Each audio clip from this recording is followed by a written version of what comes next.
২৪-এর জুলাই বিপ্লবের পিছনে ছুরিকাঘাত করতে চায়, প্রকারান্তরে তারা ৭২-এর ভারতীয় আধিপত্যবাদকে বাংলাদেশে জিইয়ে রাখতে চায়। রক্ত দিয়েছে আমাদের ভাইয়েরা, দিল্লি না ঢাকা স্লোগান তুলে, গোলামি না আজাদির স্লোগান তুলে, যেই গোলামির জিঞ্জির ছিন্ন করে দিল্লির যে আধিপত্য বাংলার মাটি থেকে উৎখাত করেছে, সেই আধিপত্য আবার নতুন ভাবে বাংলাদেশে বাস্তবায়িত হতে দেব না আমরা ইনশাআল্লাহ। লজ্জা হওয়া দরকার আপনাদের। জুলাই বিপ্লব যদি না হতো, আজকে বেগম জিয়াকে এইভাবে বাংলাদেশের মানুষ সসম্মানে মুখ বিদায় দিতে পারতেন না। জুলাই বিপ্লব যদি না হতো, তারেক রহমান সাহেব লন্ডন থেকে মহা সমারোহে বাংলাদেশের ক্ষমতার মসনদে অধিষ্ঠিত হওয়ার সুযোগ পেতেন না। এই আওয়ামী লীগ মার্কা বিএনপি থেকে বিএনপিকে মুক্ত করেন, আর না হয় শহীদ জিয়ার বিএনপি টিকবে না। আমরা বিএনপির কল্যাণ চাই, আমরা বাংলাদেশে জিয়াউর রহমানের আদর্শের বিএনপিকে দেখতে চাই, আমরা বেগম জিয়ার আদর্শের বিএনপি দেখতে চাই, আমরা পাকশালী বিএনপি বাংলাদেশে দেখতে চাই না।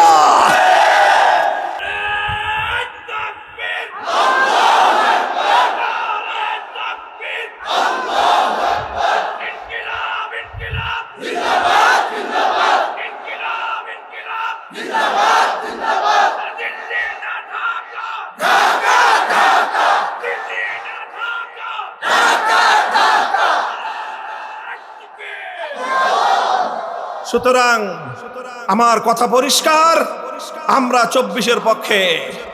আমার কথা পরিষ্কার, আমরা ২৪-এর জুলাই বিপ্লবের পক্ষে।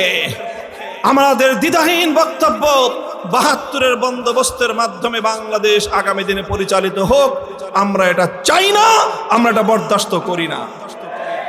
এই হলো ২ নম্বর কারণ।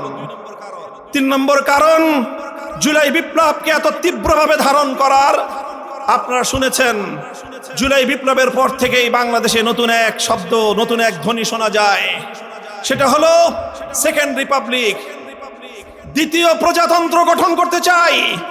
জুলাই বিপ্লবের পরে দ্বিতীয় স্বাধীনতার কথা বলা হচ্ছে। কথা শুনেছেন আপনারা? দুঃখ লাগে আমাদের, আফসোস লাগে যে ১৭ বছর পর্যন্ত, ১৬ বছর পর্যন্ত আন্দোলন এবং সংগ্রামে যারা আমাদের সহযোদ্ধা ছিল, ১৬ বছর পর্যন্ত যেই বাংলাদেশ জাতীয়তাবাদী দল বিএনপির নেতা কর্মীরা খুন গুম হত্যাকাণ্ডের শিকার হয়েছে, যে দলের অসংখ্য অগণিত লক্ষ লক্ষ কর্মীরা রাতের বেলায় একদিনের জন্য নিশ্চিন্তে ঘরে ঘুমাতে পারে নাই, বন বাদারে খালে বিলে হাওড়ে যাদেরকে রাত্রি যাপন করতে হয়েছে, এরপরে যখন রক্ত দিয়ে আমার দামাল সন্তানেরা নতুন স্বাধীনতার সূর্য ছিনিয়ে আনলো, সেই নতুন স্বাধীন বাংলাদেশে দাঁড়িয়ে এখন দ্বিতীয় স্বাধীনতা শুনলে ওনাদের শরীরের মধ্যে চুলকানির উপদ্রব তৈরি হয়। লজ্জা হওয়া দরকার আপনাদের। জুলাই বিপ্লব যদি না হতো, আজকে বেগম জিয়াকে এইভাবে বাংলাদেশের মানুষ সসম্মানে মুখ বিদায় দিতে পারতেন না। জুলাই বিপ্লব যদি না হতো, তারেক রহমান সাহেব লন্ডন থেকে মহা সমারোহে বাংলাদেশের ক্ষমতার মসনদে অধিষ্ঠিত হওয়ার সুযোগ পেতেন না। সুতরাং এই দ্বিতীয় স্বাধীনতা আর সেকেন্ড রিপাবলিকের কথা শুনলেই গাত্রদাহ হবে তো ফ্যাসিবাদী আওয়ামী লীগের। জুলাইয়ের নাম শুনলে গাত্রদাহ হবে আওয়ামী লীগের। দ্বিতীয় স্বাধীনতার কথা শুনলে গা জ্বলবে আওয়ামী লীগের। বিএনপির জ্বলে কেন? কাজেই এই আওয়ামী লীগ মার্কা বিএনপি থেকে বিএনপিকে মুক্ত করেন, আর না হয় শহীদ জিয়ার বিএনপি টিকবে না।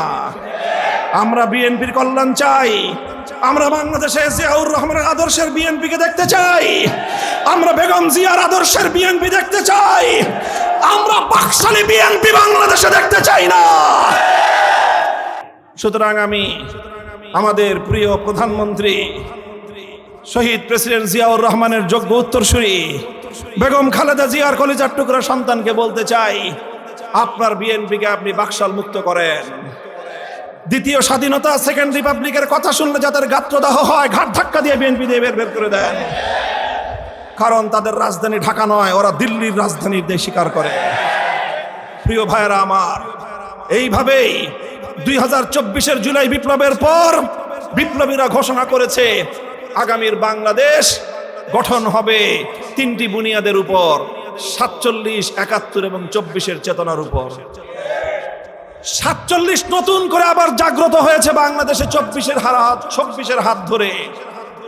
24-এর হাত ধরে আবার 47 ফিরে এসেছে। 72 সাল থেকে 24 সাল পর্যন্ত 1947-এর চেতনাকে নিষিদ্ধ একটা বিষয়ে পরিণত করে রাখা হয়েছিল। প্রশ্ন হলো 47টা কি ছিল? 47 ছিল দিল্লি এবং কলকাতার আধিপত্যকে খর্ব করে একটি মুসলিম প্রধান ইসলামের ভিত্তিতে একটি জাতিসত্তা গড়ে উঠবে। সেই জাতিসত্তা গড়ে ওঠার নামই হলো বাংলাদেশ। সুতরাং 47-এর আবার রাজনীতিতে ফিরে আসা, বাংলাদেশের রাজনীতির মূলধারায় আবার 47 গুরুত্বপূর্ণ হয়ে ওঠা, এটা ইসলাম বিদ্বেষী এবং ভারতীয় লেসপেন্সাররা কোনোদিনও সহ্য করতে পারে না। তো 47-এর নাম শুনলে ভারতের আধিপত্যবাদের দালালদের গায়ে জ্বলবে। বিএনপিতে কেন এতে অনাগ্রহ হয় এটা আমাদের বুঝে আসে না। আলেম সমাজকে বলবো, ইসলামপন্থীদেরকে বলবো, এমন সুযোগ শতাব্দীতে একবার আসে, 100 বছরে দ্বিতীয়বার আর এই সুযোগ ফিরবে না।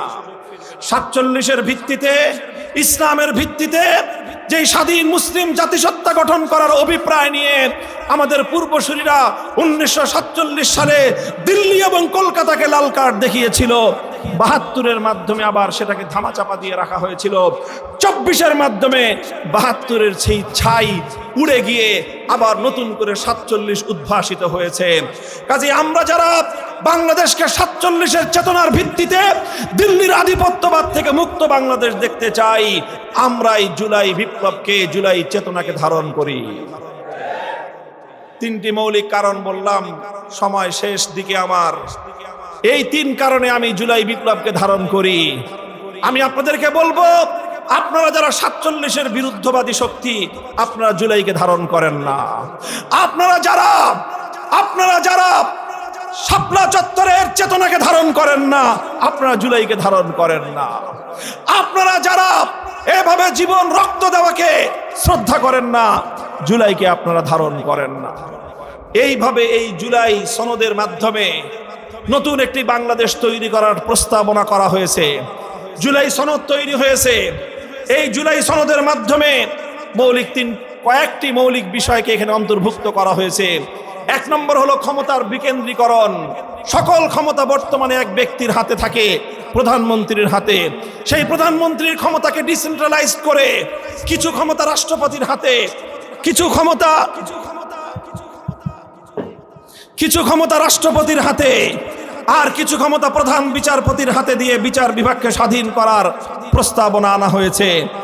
এইভাবে জুলাই সনদের মাধ্যমে একটি ভারসাম্যপূর্ণ, ফ্যাসিবাদ মুক্ত, বৈষম্যহীন একটি বাংলাদেশ গড়ার প্রস্তাবনা করা হয়েছে। সেই প্রস্তাবনা কিভাবে বাস্তবায়িত হবে, সেই বাস্তবায়ন নিয়ে যখন বিতর্ক দেখা দিল, তখন বিএনপি তখনই বলেছিল সংশোধনীর মাধ্যমে আমরা বাস্তবায়ন করব। এনসিপি বলেছিল সংশোধনীর মাধ্যমে নয়, নতুন সংবিধান রচনা করতে হবে, সংবিধান পুনর্লিখন।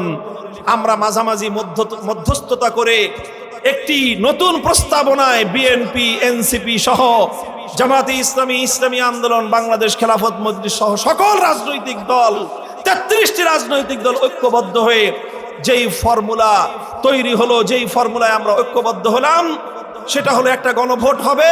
সেই গণভোটে যদি হ্যাঁ জয়যুক্ত হয়, তাহলে সেই গণভোটের ভিত্তিতে সংবিধানকে সংস্কার করার জন্য সংবিধান সংস্কার পরিষদ গঠন করা হবে। সেই সংবিধান সংস্কার পরিষদের মাধ্যমে সংবিধানকে সংস্কার করে জুলাই সনদকে সংবিধানের মধ্যে অন্তর্ভুক্ত করা হবে। এই ছিল কথা। বিএনপি নির্বাচনের আগে সংবিধান সংস্কার করার কথা মেনে নিয়েছে।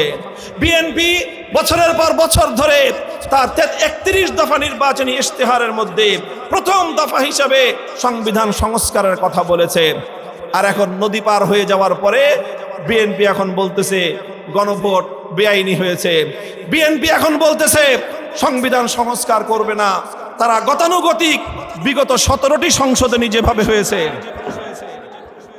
যেভাবে বিগত দিনে 17টি সংশোধনী হয়েছে, সেই রকম দুর্বলভাবে আরেকটি নতুন সংশোধনীর মাধ্যমে বিএনপি প্রায় 70% গণমানুষের গণরায়, গণভোটের রায়কে তুড়ি মেরে উড়িয়ে দিতে চায়। তাই আমরা বিএনপিকে তার কল্যাণকামী হিসাবে সতর্কবার্তা জারি করেছি। আজ এ কথা বলে আমি আমার বক্তব্য শেষ করব। 1970 সালে বাংলার মানুষ তারা ভোট দিয়েছিল, রায় দিয়েছিল। স্বৈরাচারী পশ্চিম পাকিস্তানি গোষ্ঠী বাংলাদেশের মানুষের সেই আত্মমর্যাদার গণরায়কে তারা মেনে নেয়নি।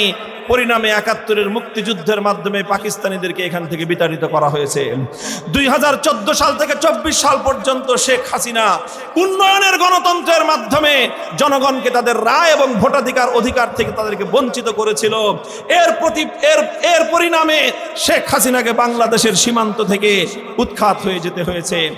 এখন আবার নতুন করে 50% ধানের শীষের ভোটে ক্ষমতায় গিয়ে 70% হা ভোটকে তারা হাইকোর্ট দেখানোর চেষ্টা করতেছেন।